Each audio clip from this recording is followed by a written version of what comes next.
Admiral Michael Hewitt, it is an honor to speak with you, sir. Can you introduce yourself to our audience, what kind of work you are involved in? Yeah, so I am Michael Hewitt. I was in the U.S. Navy for 31 years, flew airplanes right alongside the Korean Navy, the P-3 Orion. We hunted submarines together. After 30 years in the military, I retired in 2014 and started a company called IP3 to develop peaceful nuclear power for the emerging markets.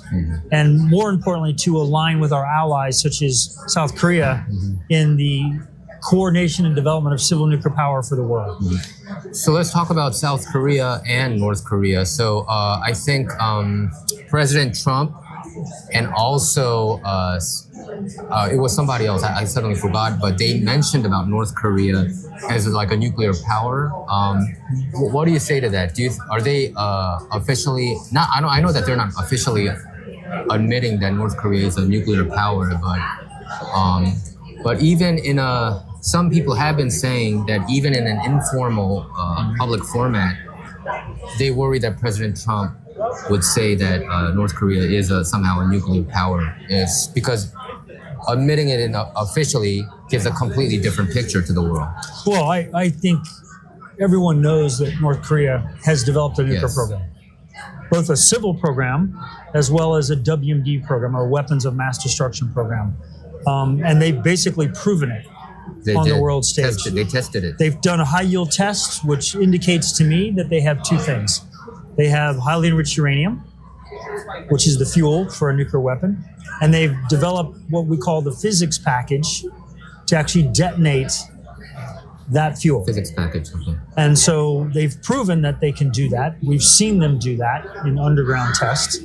So you look at those two pieces and you go, that's two of the three pieces you need.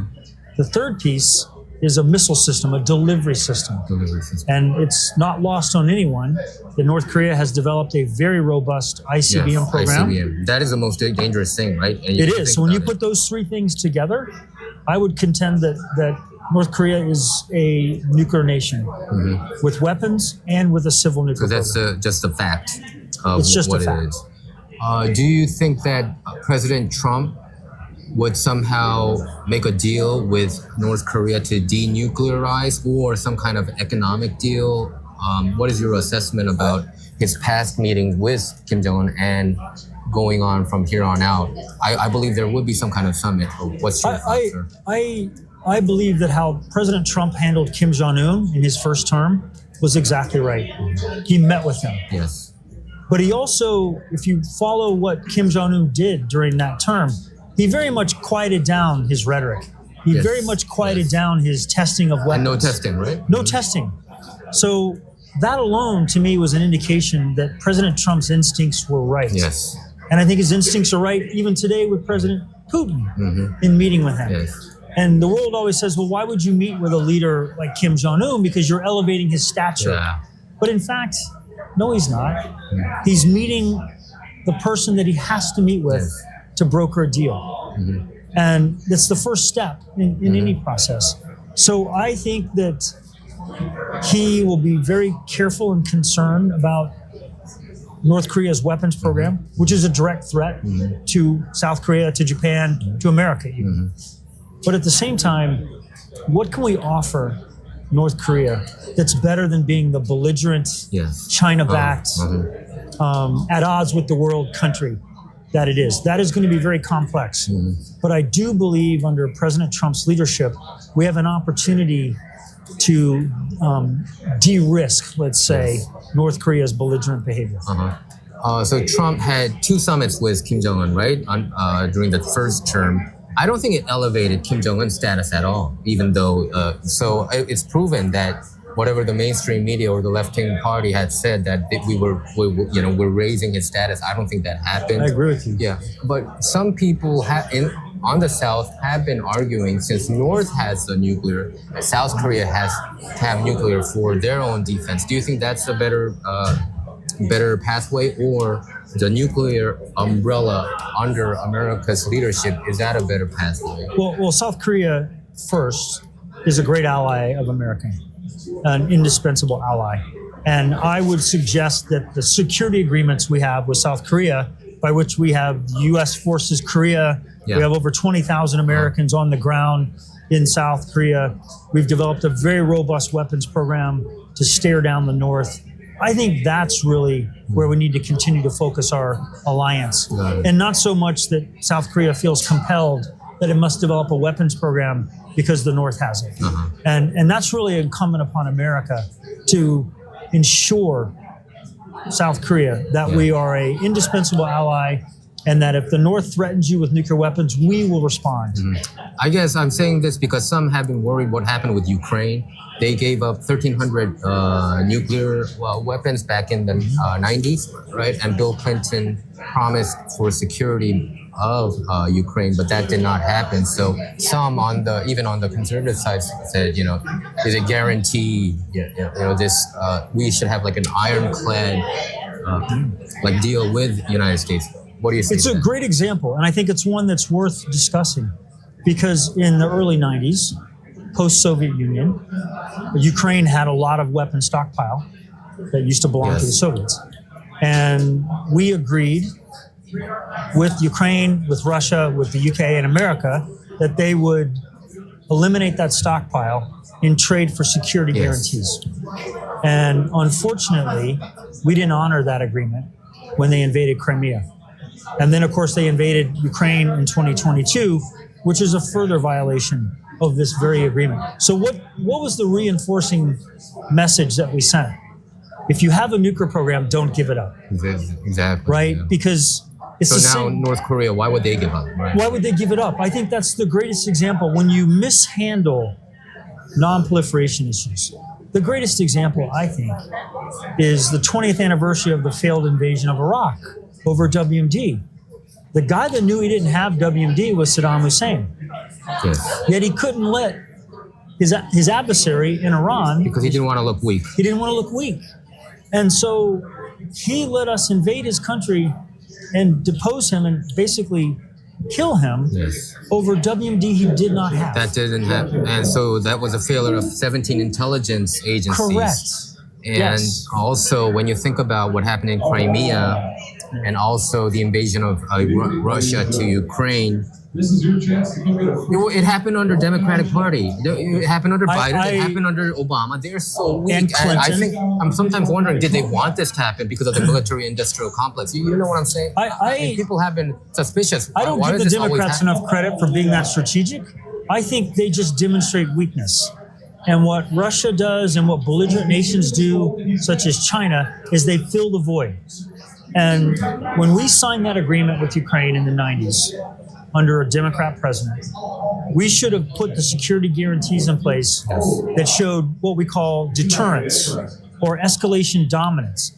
Because if you have that, then Putin understands the very deal he signed, if he violates it, we will respond. Yeah. Now, the message was sent to Ukraine, you should have not given up your program because he's been threatened by tactical nukes by Putin. And I lay that blame on the feet of the Democratic Party of America. Specifically Obama and Biden. Specifically the both of them. And if you really trace this out from the Iran nuclear deal that Obama architected with the Iranians, giving them the right to enrich uranium in violation of all protocol, that set into motion a level of weakness to keep Iran at the table. And what we demonstrated to other nations, such as North Korea, is keep your weapons program or develop one because you're in a position of strength against the United States. And what Iran proved is you can actually bully the American people. When Obama made this Iran nuclear deal with Iran, did it have a clause of like a sunset clause where after a certain term they can develop nuclear weapons? And also I'm wondering whether they had self-inspection clauses and also did they add upon this that Northern American countries cannot be involved in this inspection of nuclear weapons? Can you kind of, because a lot of our viewers don't know the details of it. Yeah, I will tell you that the deal was a horrible deal. It was done in isolation by the Obama administration. To the rest of the world, including our allies such as Israel. And by the time we were looking at this deal and the individual pieces of it, in reality, it gave Iran a 10-year pathway to a legal Nuclear move towards a weapon. And by the way, we're in the 10th year. And so the inspection regime that was going to be the IAEA, and the idea that if we inspect them more closely, we will hold them at risk, or that maybe more ideologically, what Obama thought was that if I just agree with Iran and I show them, I give them something, they'll become a peaceful nation, when in fact it's the opposite. And so it was probably one of the worst foreign policy deals in American history. And really what it caused was all of the funding to go to Iran in fuel, in funding the proxy networks. In reality, the Iran nuclear deal funded Hamas, Hezbollah, the Houthis. And thank God Israel stepped up, despite the Biden administration, and took action against the belligerent behavior of Iran through Hamas and Hezbollah. And I think that as we look going forward, we have to understand that civil nuclear power is the greatest strategic industry we have. And if we don't negotiate from a position of strength, in other words, having a robust industry, having the ability to offer something to these countries that's not Russia and China, they will go to Russia and China. And that's my biggest concern. And really, what we've indicated with Ukraine is that you shouldn't have given up your weapons program. But in reality, that weapons program was not going to keep Putin from invading them. What they needed was that security umbrella. And so I think what's going to happen under President Trump is he's setting the conditions for a peace deal. That without that peace deal, nothing else happens. And they can call out President Trump for aligning with Putin. I don't believe that for a minute. What he's doing is what the EU and NATO didn't do for 3 years, was to sit down in the negotiating table and start to understand what is it going to take to end this war. Because without that, you've lost over 1.5 million young men and women in a needless war that was caused by American weakness through President Joe Biden. And when you look at what Putin studies and what she studies, they see weakness when we leave Afghanistan. They see weakness by bargaining with the Iranians and turning a blind eye to North Korea and its belligerent behavior, and by extension, China. Weakness is always filled by authoritarianism. And that's what we have right now. In Afghanistan, how much amount of money of the weaponry did we leave there? Is it $600 billion? It was hundreds of billions of dollars of equipment, not to mention the human capital that we lost fighting the Taliban. And in reality, what President Trump did was he drew down the forces to about 2,500. But those 2,500 weren't fighting against the Taliban. They were providing crucial services to the Afghanis to help them keep the Taliban at bay. And it was a fragile but sustainable peace plan. We hadn't lost an American in years. Exactly. In Afghanistan. And he kind of threatened the Taliban, if you kill one American soldier, that we're going to just annihilate you guys. And he even showed the pic photo of one of the leaders there. And we had not had a single American soldier die for the next 18 months, right? Correct. And the media never covers about it, so people don't know about it until you talk about it, like people like you and me. So Mark Milley, the former Joint Chief of Staff, he said that it was a greater idea to leave the weapons there and purchase new ones. Why would he even say that? And I just don't understand. I view him as a traitor. What is your view on Mark Milley? I am ashamed of our military leadership at the highest levels with Afghanistan. These are all men and women that fought in Afghanistan, understood the importance of holding the fragile peace. And I find it so ironic that the Biden administration talks about women's issues, when in fact what we did in Afghanistan was throw the women in Afghanistan back into medieval days. And so what General Milley and others should have done was tell the president this abandonment of Afghanistan is a huge mistake. politically, commercially, militarily, and they did tell him that the Taliban would fill that void quite quickly. And sure enough, they did. I don't think President Biden could have cared less what his military generals told him or what his own State Department told him. So while I want to be incredibly angry at the uniformed military for that operation and the fact that they want to claim that it was a strategic victory and a logistics victory by getting everybody out, it's a complete failure. But moreover, we failed the American people. Yeah. And if you're a military man that sticks to his principles, in reality, you should have resigned. Right. It doesn't make sense because even under Obama, didn't they give like $2 billion amount, piled in cash in 2 aircraft to Iran? And also under Biden, South Korea did import some oil from Iran. And Biden ordered South Korea didn't want to do it, but ordered South Korea to unfreeze the account. So I think amount of $5 billion. Yeah. I mean, went to Iran, and then Hamas attacked Israel. What the Obama administration, by extension, the Biden administration, committed to the Iran nuclear deal. And so every bad decision they made was to keep that deal intact, when in fact it was the worst deal I've ever seen around allowing a country to get to a weapon of mass destruction. We had no ability to slow them down, and they've proven that.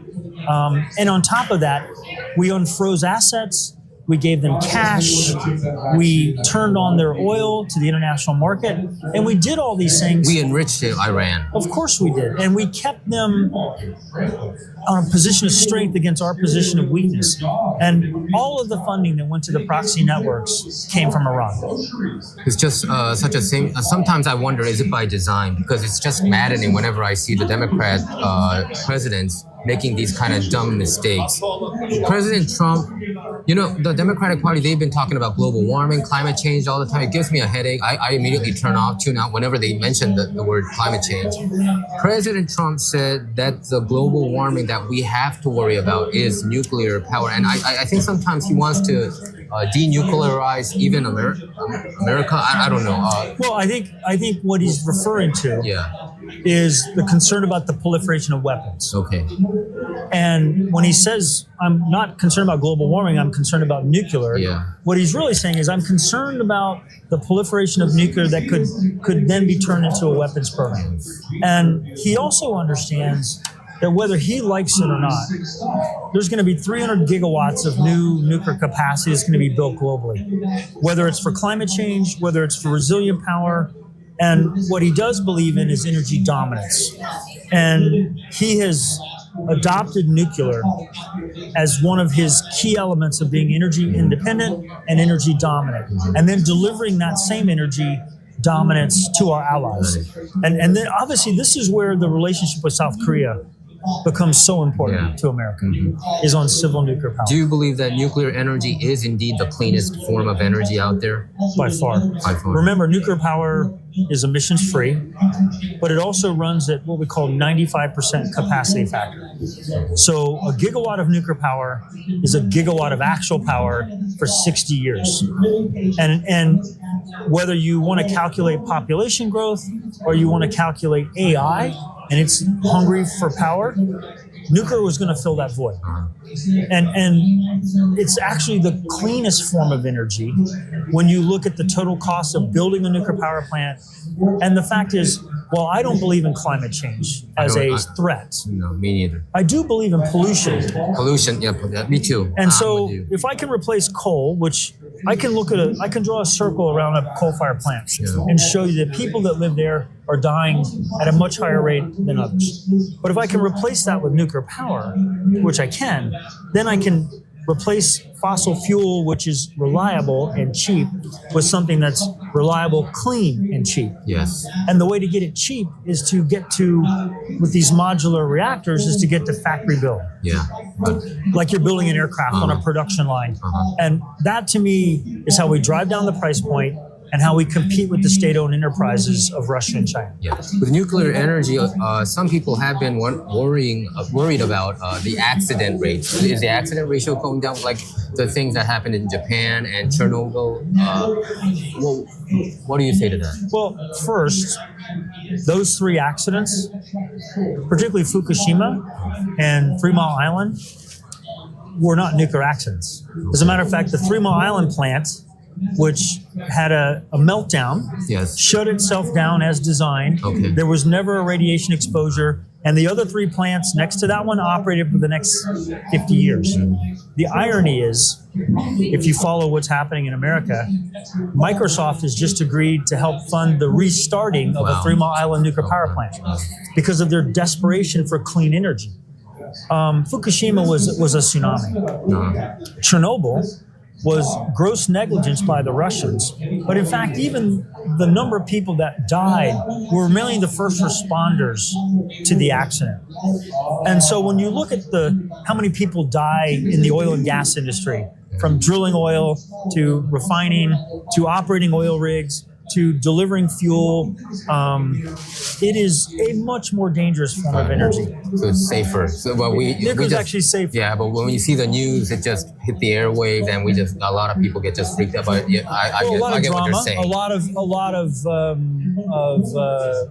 concerns that were created through Hollywood and other things. But when you look at the sheer amount of nuclear power that's across the planet, and you look at the safety rate of building nuclear power, and how many accidents you can attribute to nuclear power over the life of this program, it's minuscule compared to oil and gas and even renewable energy because of the challenges of building wind and solar plants. And then obviously coal is a very dangerous industry because of the pollution. So when I look across the death rate per energy source, nuclear is by far the lowest. Great. Admiral Hewitt, let's talk about South Korea and America's, alliance. Do you view the Conservative Party being more pro-America or the Democratic Party in Korea more pro-America? Is there a preference for you, or it doesn't? Well, I believe that President Yoon and the Conservative Party represent the values of America. Got it.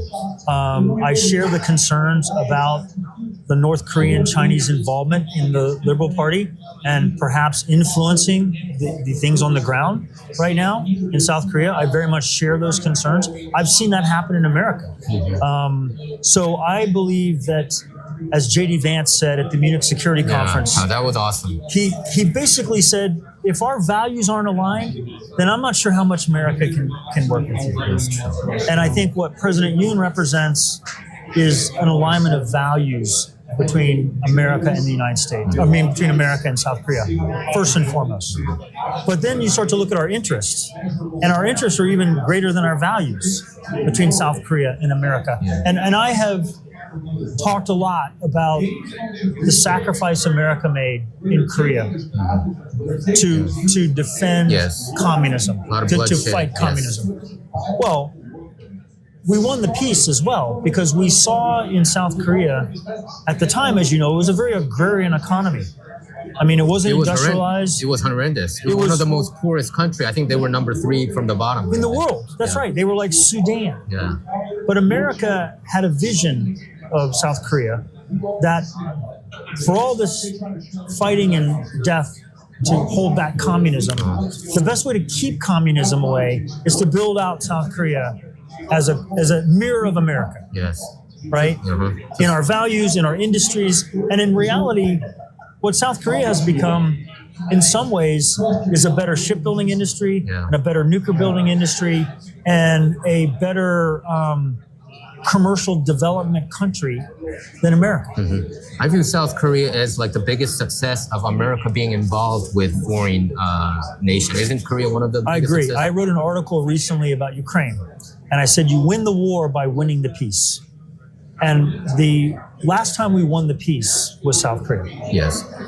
Any encouraging words you have? You know, we have a constitutional court pretty much coming to verdict regarding President Yoon's impeachment situation.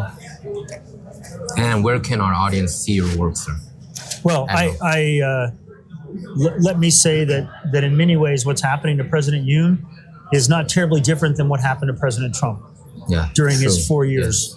Going from being blamed for January the 6th and being attacked in the courts and being attacked by a weaponized government to 4 years later, becoming the most dominant, supported political figure in American history. That's what I think too. And I think we need to think of President Yoon the way we think of President Trump and his fight for values and democracy. And I expect the Trump administration will start to focus on this matter sooner rather than later. And it requires all of us that believe in this importance of this alliance to continue to elevate this conversation. What I'm the most excited about is with challenges like this come great success later. Right. And I believe the more we work together commercially, it's always darkest before, right? It is. And let's go back to things that we agree on commercially. And I use this term called economic entanglement. The more entangled we are between America and South Korea, in our industries, in our academics, in our values, then politically, the president and others will understand the importance of free and fair elections, open press, and the belligerent activity of China inside of South Korea. I very much share the concerns of the disruption of a free and fair government. And I believe that we have seen the influence of China on the ground in South Korea for the last 10 years. So this is time for us to focus on this with great urgency, in my opinion. Where can we see your work, sir? So IP3, International Peace, Power, Prosperity. I do a lot of media, but you can go to my website for my company called IP3international.com. IP3international.com. And I will give you the information, and I would love to continue this conversation. And thank you for all the great work you're doing here at Cpac. Okay, thank you very much, Admiral. Thank you so much. Thank you.